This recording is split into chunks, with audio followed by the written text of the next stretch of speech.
नमः शिवाय, ओम नमः शिवाय, ओम नमः शिवाय, ओम नमः शिवाय,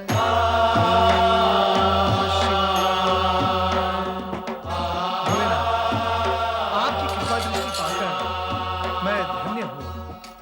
विचारणीय ये है कि तुम्हारी कृपा दृष्टि से कितने जन धन्य होते हैं। अर्थात तुमने नंदी को देवी पार्वती के यहां न होने का कारण तो बता दिया, अब यह बताओ कि तुम आ कहां से रहे हो? हे त्रिकालदर्शी, संपूर्ण जगत के कब, क्यों, कहां, कैसे, ये सब आपके स्पंदन से उत्पन्न होते हैं। फिर आप मेरे ही विषय में प्रश्न क्यों करने लगते हैं? नारायण नारायण, आप तो सर्वज्ञ हैं, अंतर्यामी हैं।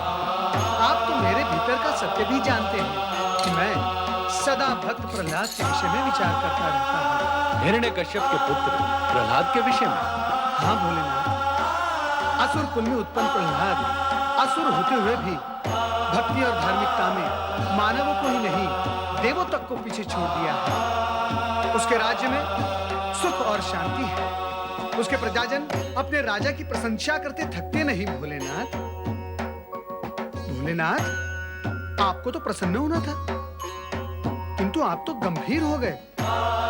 अवश्य कहीं कोई रहस्य अटका हुआ है जो मुझे नहीं, केवल आपको दिखाई दे रहा है। प्रहलाद असुरों में एक अपवाद है नारद, किंतु सत्य यह है कि असुरों की माता दीति अब भी असुरों के उत्कर्ष के बारे में सोच रही है। कारण कि उसे अपने पौत्र प्रहलाद की विष्णु भक्ति और धार्मिकता सुहाती नहीं है, इसलिए अब वो अधिक समय तक चुप नहीं बैठेगी। हमें इसी बात की चिंता है। चिंता? और आपको? संपूर्ण जगत की चिंता करने वाले को चिंता? नारायण नारायण। नारद, शब्द नहीं अर्थ पकड़ा करो।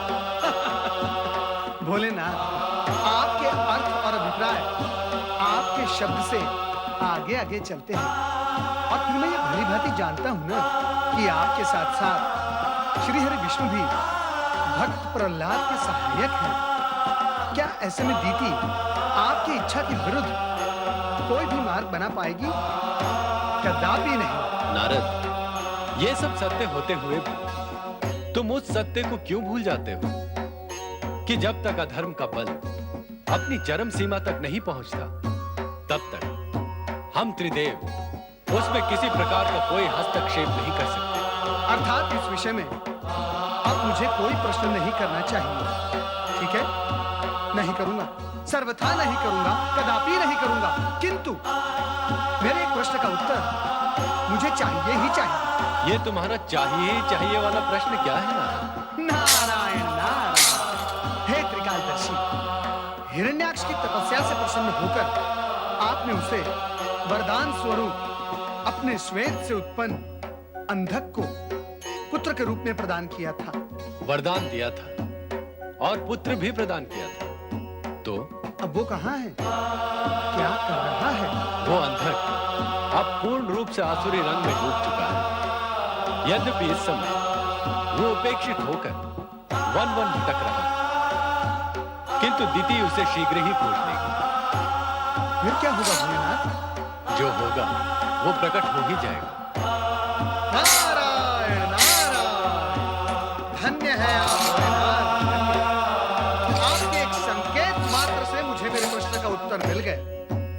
अब मैं श्री हरि विष्णु से अनुरोध करूंगा कि वे अपने भक्त प्रहलाद की सुरक्षा के लिए समुचित उपाय करें। भोलेनाथ, अब मुझे आज्ञा दें। ओम नमः शिवाय। तुम्हें अंबिका का साथ नहीं छोड़ना चाहिए। ऐसा क्यों कहते हो वेदनासुर? हमने साथ कहाँ छोड़ा था? वो तो दैत्यराज हिरण्याक्ष की मृत्यु के पश्चात सब भयभीत होकर इधर-उधर भटक गए थे। हाँ, यही हुआ है व्यवस्थासुर। उसके बाद असुरराज हिरण्यकश्यप भी मारे गए, तो सभी असुरगण इधर-उधर भाग के जहाँ मुँह सभा छिप गए। इसी भय और असुरक्षा के कारण अपने साथियों से अलग हो गए। कष्टासुर ठीक कहता है। इस भागदौड़ और छिपने छिपाने में सभी अपनों से, अपने साथियों से बिछड़ गए और ये भी नहीं जान सके कि कौन कहाँ चला गया। ऊपर से विष्णु भक्त प्रहलाद असुर शत्रु बन गया। हम असुरों को छिपकर जीने के लिए बाध्य होना पड़ा। जो बीत गया उसका रोना धोना क्या, आगे की सोचो और अंधकासुर की खोज करो। खोज तो सभी को मिलकर करनी होगी। तनिक ठहरो कष्टासुर, शीघ्रता में सत्य अनेक बार छूट जाता है। पहले ये तो जान लो कि अंधकासुर जीवित भी है या नहीं। खोजेंगे तभी तो जान पाएंगे कि वो जीवित है या मर गया। कष्टासुर ठीक कहता है, उसे खोजने का कष्ट तो हमें। तुम कहाँ हो मृतकासुर? अरे भयासुर तुम कहाँ हो? ये अंधकासुर की पुकार है। अंधकासुर जीवित है। वो पुकार रहा है। चलो गुफा में चलकर देखते हैं। मेरे साथियों, कहाँ बिछड़ गए तुम लोग? कहाँ हो तुम? मैं कहाँ आ गया? कहाँ आ गया मैं? कोई बोलता क्यों नहीं? अरे दुष्टों, कहाँ चले गए?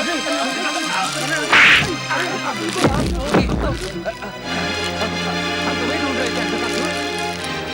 ये अपनी क्या हालत बना ली है तुमने? तुम्हें असुर राज्य की फिर से स्थापना करनी है। इसके लिए प्रहलाद पर आक्रमण करके उसे नष्ट कर देना है, और ये तुम ही कर सकते हो। किंतु तुम लोग चले कहाँ गए थे? अरे वो प्रहलाद विष्णु भक्त दैत्यद्रोही हो गया है। जब तक हम उसे समाप्त नहीं कर देंगे तब तक असुर जाति का उद्धार नहीं होगा।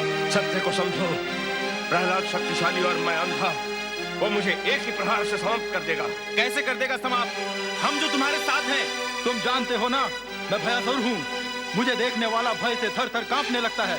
और फिर मैं वेदनासुर, भय की वेदना से उसे अधमरा कर देता हूँ। तब मैं उसकी वेदना पर कष्ट देकर उसके प्राणों पर भारी पड़ जाता हूँ। उसके पश्चात शरीर को विभत्सावस्था में लाकर मैं विभत्सासुर शत्रु को मृत्यु के मुख तक पहुंचा देता हूँ। और अंत में मैं मृत्यासुर उस शत्रु को मृत्यु के पाश में जकड़ लेता हूँ। अब कहो अंधकासुर, जब तुम्हारे साथ ऐसी प्रचंड असुरी शक्तियां हैं तो तुम्हें भय क्यों? इन सब के होते हुए हम प्रहलाद को समाप्त कर ही सकते हैं। अंधक भैया,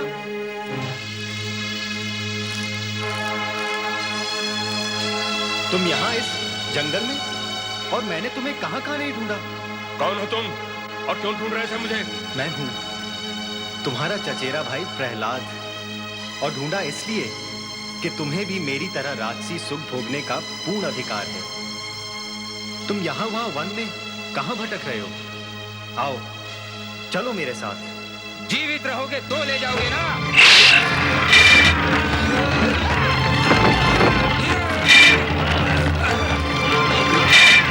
रुक जाओ प्रहलाद! कुलकलंक! किस पर दिखा रहा है अपना पराक्रम? अपने ही बंधुओं पर? तू मेरे अंधक को ढूंढता हुआ यहाँ आया है? मेरे अंधक को वध करना चाह रहा है तू? अरे कुलकलंक, तेरे ही कारण मेरा पुत्र हिरण्यकश्यप और मेरी पुत्री होलिका मारे गए, और अब तू हिरण्याक्ष के एकमात्र वरदानी पुत्र अंधक को भी मार डालना चाहता है? नहीं, मैं ऐसा कदापि होने नहीं दूंगी। पितामही, आपने ये कैसे समझ लिया कि मैं अपने भाई को मार डालना चाहता हूँ? आपने मुझ पर जितने भी आरोप लगाए हैं वे सत्य नहीं है। मैं तो अंधक भैया के प्रति सद्भावना ही रखता हूँ, और उन्हें इसलिए ढूंढ रहा था कि अपने साथ ले जाकर उन्हें अपने साथ ही रखूं। बस बस, सत्पुरुष बनने का ढोंग करने की कोई आवश्यकता नहीं। मैं तुझे भली भांति जानती हूँ। जो अपने पिता का और अपनी बुआ का नहीं हो सका, वो अपने चचेरे भाई को ले जाने आया है। ऐसी छूट पर तो कोई निर्बुद्धि भी विश्वास नहीं कर सकती। मुझे समझने की भूल करके मेरे प्रति अन्याय ना करें पितामही। आप तो मेरे आदरणीय पिता के भी आदरणीय हैं, इसलिए मेरे लिए अति पूजनीय हैं। बनकर अपनी छल और कपट से भरी मधुर वाणी, मैं तेरे भ्रमजाल में आने वाली नहीं। ये मत भूल कि मैं तेरे जन्मदाता की जन्मदात्री हूँ। अब तेरा हित इसी में है कि तू यहाँ से चला जा, इससे पहले कि मेरा क्रोध मृत्यु की विकरालता धारण करे। निकल जा यहाँ से। क्रोध ना करें पितामही, क्षमा करें, मैं लौट जाता हूँ।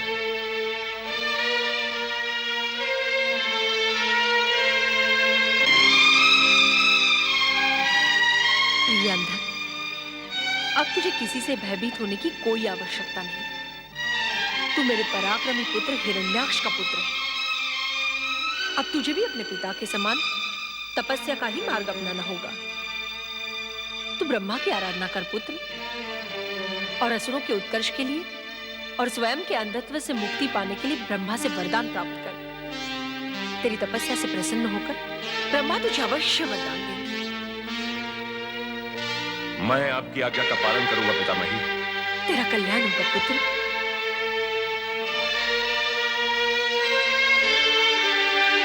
ओम नमो भगवते वासुदेवाय। ओम नमो भगवते वासुदेवाय। ओम नमो भगवते वासुदेवाय। ओम ब्रह्मणे नमः। ओम ब्रह्मणे नमः। ओम ब्रह्मणे नमः। ओम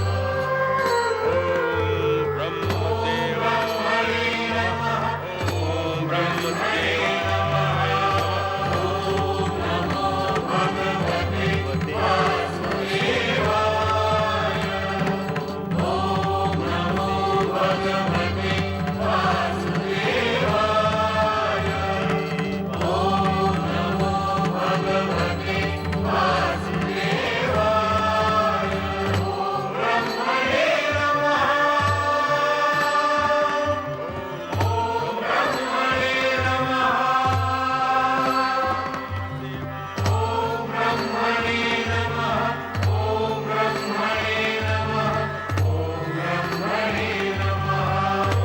ओम ब्रह्मदेवाय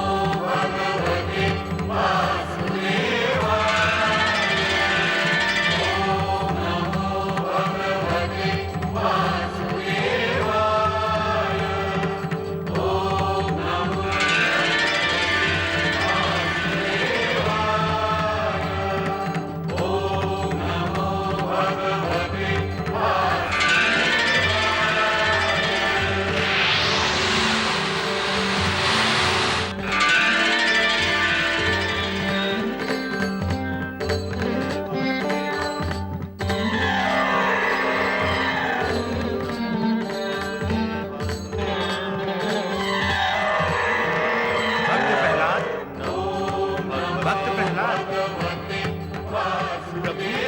तुम्हारे आह्वान पर हम आ गए। श्री हरि भगवान। उठो भक्त प्रहलाद। भगवान श्री हरि। अपने मन की बात कहो। कहो, क्यों बुलाया हमें?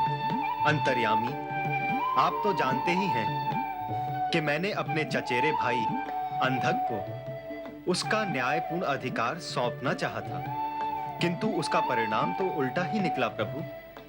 पितामही दिति की प्रेरणा से वो दैत्यों की आसुरी महत्वाकांक्षाओं की पूर्ति के लिए कठोर तप कर रहा है प्रभु। मुझे भय है कि उसकी तपस्या से प्रसन्न होकर यदि ब्रह्मदेव ने उसे वरदान दे दिया तो फिर से जगत में आसुरों का साम्राज्य स्थापित हो जाएगा प्रभु। ऐसी स्थिति में धर्म और भक्ति की अवहेलना होगी प्रभु। दुष्ट शक्तियों की प्रवृत्ति बढ़ने से सत्पुरुषों के कष्ट भी बढ़ जाएंगे। इसीलिए भावी के अनिष्ट का विचार करते हुए उसके समाधान के लिए मैंने आपका आह्वान किया है प्रभु। सज्जन और दुर्जन में यही अंतर होता है प्रहलाद। दुर्जन केवल अपने वर्तमान के सुख की चिंता करते हैं और सज्जन संपूर्ण जगत के प्राणियों के कल्याण पर विचार करते हैं। तुमने भी यही किया, किंतु यह भी सत्य है कि तुम्हारा चचेरा भाई अंधक भगवान शिव के स्वेद से उत्पन्न हुआ है। हिरण्याक्ष ने उसे शिव से वरदान के रूप में प्राप्त किया है। शिवलीला से ही अंधक तपस्या के लिए प्रवृत्त होकर असुरों के उत्थान का कारण बनेगा, किंतु असुरों का यही उत्थान उनके कुकर्मों के कारण उनके पतन का कारण बनेगा। अधर्मियों का उत्थान ही उनके पतन का कारण बनता है। हाँ प्रभु, होता तो ऐसा ही है। अधर्मी अहंकार वश अधर्म व कुकर्म में प्रवृत्त हो जाता है और उसका विनाश आरंभ हो जाता है। युगों पूर्व शिव तेज से उत्पन्न आसुरी मार्ग पर चलकर शिव कोप का भागी बना। यदि वो चाहता तो सन्मार्ग पर चलकर शिव कृपा का पात्र बन सकता था, किंतु अधर्म प्रिय लगता है, मन को लुभाता है। अब अंधक भी भगवान शिव के हाथों मृत्यु को प्राप्त होगा। इसलिए तुम्हें भविष्य के अनिष्ट का विचार कर चिंता करने की कोई आवश्यकता नहीं। अपनी चिंता तो मैं आपको सौंप ही देता हूँ प्रभु। इतने पर भी सत्य यह है कि तुम्हें अंधक के कारण कष्ट उठाना होगा। परंतु तुम तो भक्त शिरोमणि हो, हंसते हंसते कष्टों को झेल जाओगे। हम सदा तुम्हारे साथ हैं। प्रभु,